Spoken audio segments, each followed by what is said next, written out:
Hello friends, welcome back to my channel Aleek GS academy. Aleek GS academy में आपका स्वागत है। दोस्तों, आज मैं आप लोगों को एक नया टॉपिक और नए सब्जेक्ट के साथ आया हूं आपके सामने।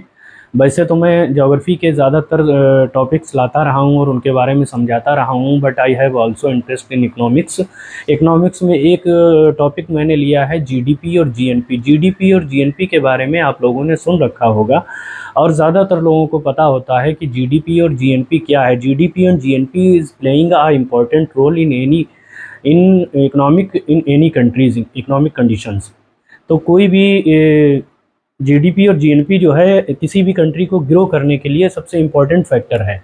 और जीडीपी और जीएनपी कैसे निकलती है इसके बारे में हम बताना चाहेंगे कि आखिर जीडीपी और जीएनपी डाउन एंड अप कैसे होती है और इसका क्या रोल है।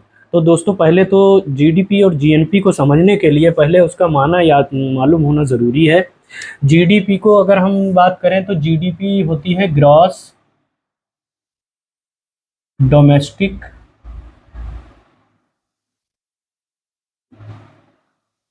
प्रोडक्ट, और जीएनपी की बात करें तो ग्रॉस नेशनल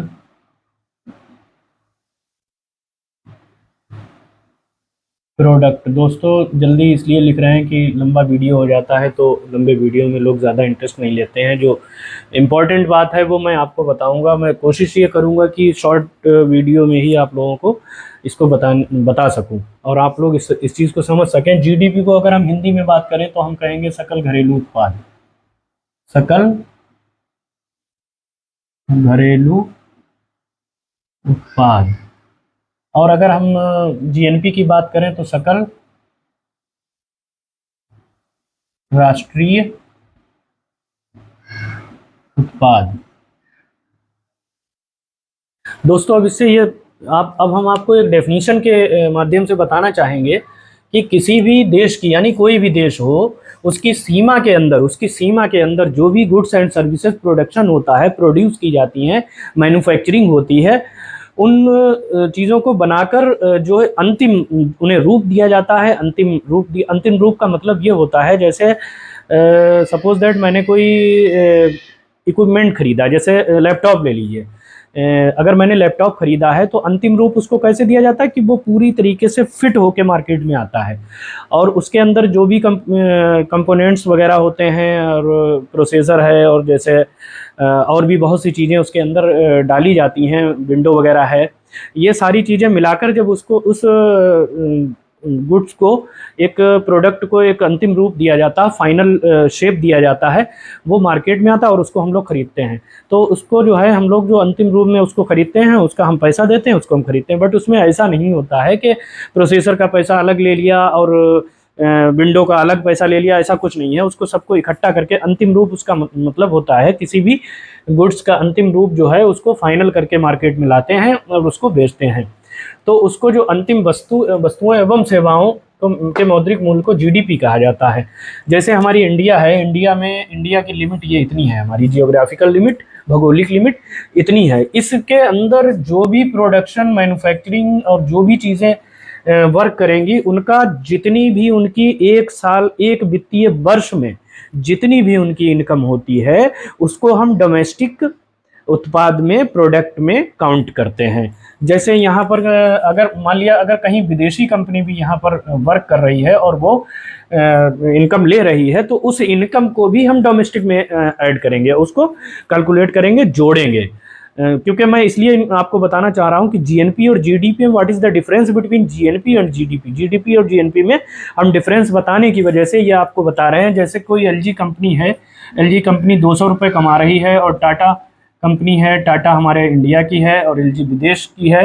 तो अगर ये टाटा हमारी जो है वो कमा रही है 300 रुपये, तो ये 500 रुपया जीडीपी में जुड़ेगा, ग्रॉस डोमेस्टिक प्रोडक्ट में ये जुड़ेगा।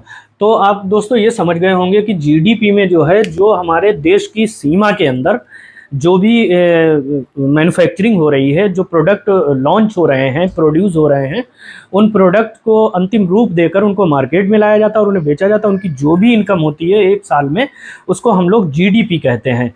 और उसके अलावा सेवाओं की अगर हम बात करें तो सेवाओं में जैसे कॉलेजेस वगैरह हैं, स्कूल्स हैं, और इसमें जो बच्चों को शिक्षा दी जाती है उससे पैसा लिया जाता है, ये सेवा होती है। और दूसरी सेवा क्या है कि अब आप कहेंगे कि जैसे हमारे यहाँ इंडिया से प्लेन दुबई गया, दुबई में जाके और तो उसकी इनकम कहाँ जुड़ेगी, तो वो क्योंकि हमारे इंडिया का प्लेन है, एयर इंडिया है, और उसका पैसा जो, क्योंकि हर देश की एम्बेसी हर देश में होती है, हर कंट्री में होती है, तो जो पैसा हमें यहाँ पर एयर इंडिया से मिलेगा वो भी हमारे डोमेस्टिक प्रोडक्ट में जुड़ेगी, क्योंकि वो सेवाएं हो गई। तो इसीलिए यहाँ पर ये परिभाषा में दिया हुआ है कि अंतिम वस्तुओं एवं सेवाओं के मौद्रिक मूल्य को जीडीपी कहा जाता है। तो दोस्तों हमें उम्मीद है कि जीडीपी का तो आप लोगों ने समझ लिया होगा, बट अब जीएनपी के बारे में भी समझ लीजिए। जैसे जीएनपी की पहले डेफिनेशन देखिए, इसको हम लोग ग्रॉस नेशनल प्रोडक्ट कहते हैं, सकल राष्ट्रीय उत्पाद। तो जीएनपी का मतलब हुआ किसी भी देश द्वारा, किसी भी देश, चाहे इंडिया हो, चाहे अमेरिका हो, चाहे दुबई हो, चाहे कतर हो, जो भी हो देश, किसी भी देश के द्वारा एक वित्तीय वर्ष में यानी एक फाइनेंशियल ईयर में उत्पादित यानी प्रोड्यूस की गई अंतिम वस्तुओं एवं सेवाओं के अंतिम मौद्रिक मूल्य को जीएनपी कहते हैं। अब आप लोग ये कहेंगे कि जीडीपी और जीएनपी की difference definition is same, but there is difference between GDP and GNP. अब आगे देखिए, लेकिन इसमें क्या है, इसमें भारत में विदेशियों द्वारा प्राप्त आय को घटा दिया जाता है और विदेश में भारतीयों द्वारा प्राप्त आय को यहाँ पर हमारे यहाँ जोड़ लिया जाता है। जीएनपी में ये होता है, जीएनपी में क्या होता है कि जो विदेशी कंपनीज हैं वो पैसा कमा रही हैं, जैसे हमारे इंडिया में विदेशी कंपनी ने 200 रुपये कमाए, तो जीएनपी निकालने के लिए हमें ये 200 रुपये माइनस करने पड़ेंगे।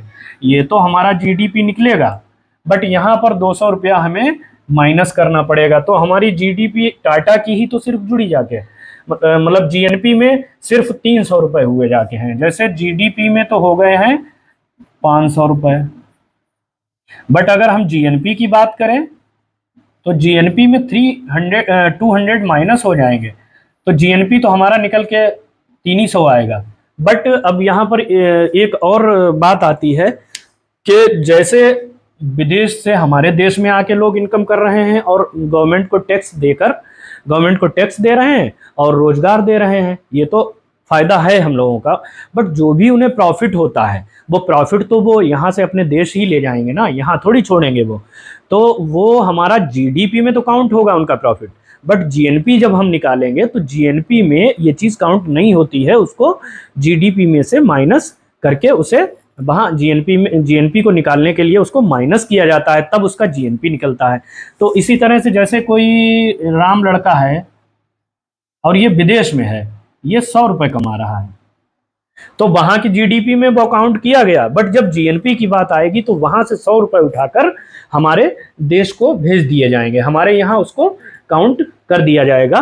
तो जैसे अब इसमें परिभाषा में साफ साफ दिया है कि इसमें भारत में विदेशियों द्वारा प्राप्त आय को घटा दिया जाता है और विदेश में भारतीयों द्वारा प्राप्त आय को जोड़ दिया जाता है। ये किसमें किया जाता है? जीएनपी में। ध्यान रखिएगा, जीडीपी में तो विदेशी और देशी हमारे देश के लोग जो जितना भी इनकम करते हैं उसके अंतिम वस्तुओं के मौद्रिक मूल्य को जोड़ दिया जाता है, इसको तो हम लोग जीडीपी कहते हैं। बट जीएनपी निकालने के लिए क्या किया जाता है कि विदेश की जो कंपनियां यहाँ काम कर रही हैं उनकी जो रियल इनकम होती है उसको माइनस कर दिया जाता है, और जो हमारी कंट्री के जो लोग वहाँ विदेश में काम कर रहे हैं जो भी उनकी इनकम होती है उसको यहाँ पर जोड़ दिया जाता है। ये सेम कंडीशन हर कंट्री के ऊपर लागू होती है। तो दोस्तों आप लोगों ने, मुझे उम्मीद है कि समझ लिया होगा कि आखिर जीडीपी और जीएनपी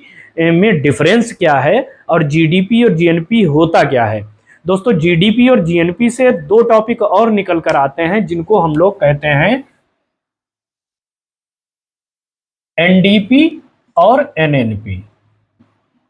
ये तो हो गया नेट डोमेस्टिक प्रोडक्ट और ये हो गया आपका नेट नेशनल प्रोडक्ट, शुद्ध राष्ट्रीय आय और शुद्ध घरेलू आय। ये हम आपको अगले टॉपिक में बताएंगे, क्योंकि इस टॉपिक में अगर हम इसको बताते हैं तो ये हमारा वीडियो बहुत लंबा हो जाएगा, और आजकल आदमी जो है ज़्यादा लंबे वीडियो को में बोर हो जाता है। इसलिए जो काम की बात है उसको आप लोग समझ गए होंगे, मुझे उम्मीद है।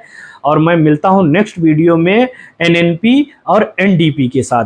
प्लीज़ हमारे अगर वीडियो हमारा पसंद आया हो तो प्लीज़ सब्सक्राइब और कमेंट ज़रूर करें, और मिलते हैं हम अगले नेक्स्ट वीडियो में इन 2 टॉपिक को लेकर। प्लीज़ हमारा अगला भी वीडियो आप लोग देखें तो आप लोग एनएनपी और एनडीपी समझ लेंगे। Thank you for watching my video.